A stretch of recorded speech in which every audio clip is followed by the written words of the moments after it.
Hi! Welcome po muli sa inyong physical therapy session. Nakaranas ka na ba ng pananakit sa talampakan sa unang apak mo sa umaga? If yes, panoorin mo ang video na to at ipapakita ko sa iyo ang solusyon sa problema mo.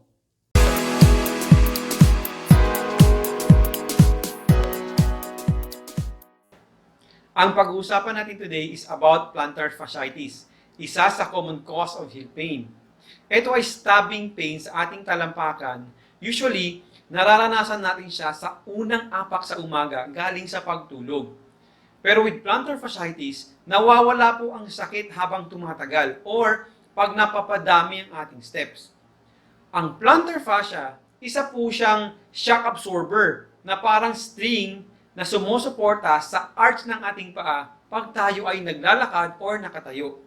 Kaya, pag nagkaroon ng increased tension or stress sa ating plantar fascia, maaari pong magkaroon ng maliliit na punit. Kaya, pag may paulit-ulit na stress at tension, maaari po itong mamaga or ma-irritate. Kaya, huwag po nating hayaan ang ating plantar fasciitis dahil maaari po itong magresulta sa knee, hip, or even back pain. Kaya today, ipapakita ko po sa inyo kung ano ang dapat at tamang gawin pag tayo ay may heel pain. Pero bagong lahat, may mga bagay po tayong kakailanganin. Una, kailangan natin ng bottled na ice. Okay? Pangalawa, kailangan natin ng tennis ball. And then, ang pangatlo, kailangan natin ng sinturon or mga bagay na pwede natin gamitin panghila. Pwedeng kahit anong strap or pwede ang towel. Ang una po natin gagawin ay i-roll ang bottled ice sa ating talampakan. Okay? Make sure, niro-roll po natin siya ng dahan-dahan. Yan. Para din tayo nagmamassage. And dapat nilalagyan natin siya ng konting pressure. Yan, slowly.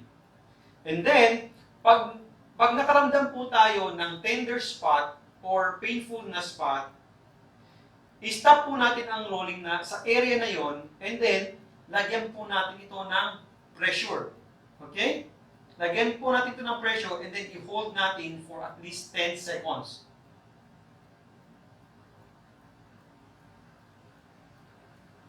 Okay? And then, continue po natin ang rolling. Yan. Gawin po natin ito for at least 30 seconds. Pwede natin ito gawin habang nanonood po tayo ng TV. Yan. Okay? And then, ang next ay ang tennis ball. Ganun pa din, i-roll natin ang tennis ball sa ating talampakan and make sure nilalagyan natin siya ng konting pressure. Kasi kailangan natin ma-release ang tension doon sa ating plantar fascia. Okay? Yan. Pag nakaramdam po tayo ng tender spot or painful na spot, itigil po natin ang rolling doon or itigil natin yung tennis ball sa area na yon. And then, ang gagawin natin, lagyan po natin siya ng pressure and then i-hold natin for at least 10 seconds. Okay? Usually, ang sakit ay nasa ilalim siya ng ating heel.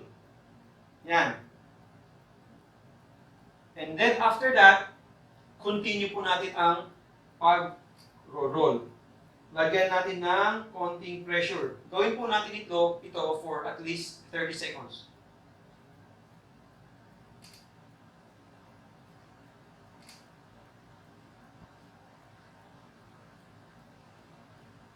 Yan. Huwag niyo pong kalimutan na continuous dapat ang pressure. Okay? Yan. Especially doon sa gitna ng ating paa. Doon niyo po ilugar yung ball. Kasi nandoon yung ating plantar fascia. Okay? Make sure nandito po siya. Yan. I-roll niyo dito yung ball. Ang next ay gagamitin pa rin natin ang tennis ball, pero this time sa ating calf muscle. Okay? Importante po na ma-release natin ang tension sa ating legs kasi konektado po ito sa ating heels. So, ang gagawin natin, no? Parang yung sa plantar fascia, lalagyan din natin siya ng pressure. Okay? And make sure, tinatamaan po natin ang tatlong calf muscle. Ito ay ang outer part, okay? And then ang inner na part at saka yung middle part. Okay? Gawin po natin ito for at least 30 seconds. And then, pag nakaramdam po tayo ng tender spot or painful na area, tulad nito, dito, okay? Ang gawin natin, lagyan po natin ito ng pressure at i-stop po natin doon ang pagro-roll. Lagyan natin siya ng pressure and then i-hold natin ito for at least 10 seconds.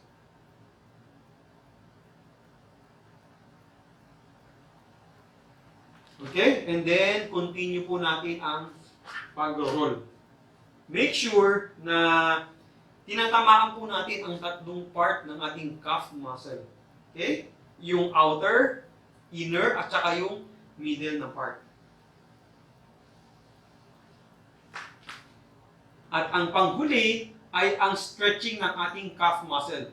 Dito na natin kailangan ng sinturon, towel, or kahit anong strap na pwede natin gamitin panghila. Okay?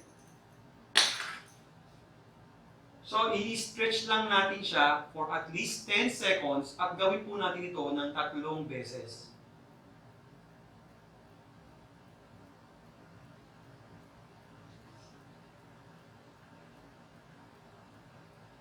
Okay, relax. And then next.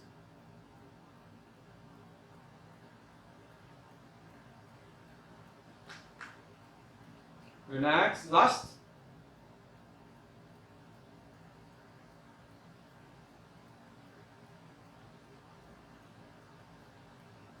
Yun po ang simpleng solusyon sa inyong heel pain.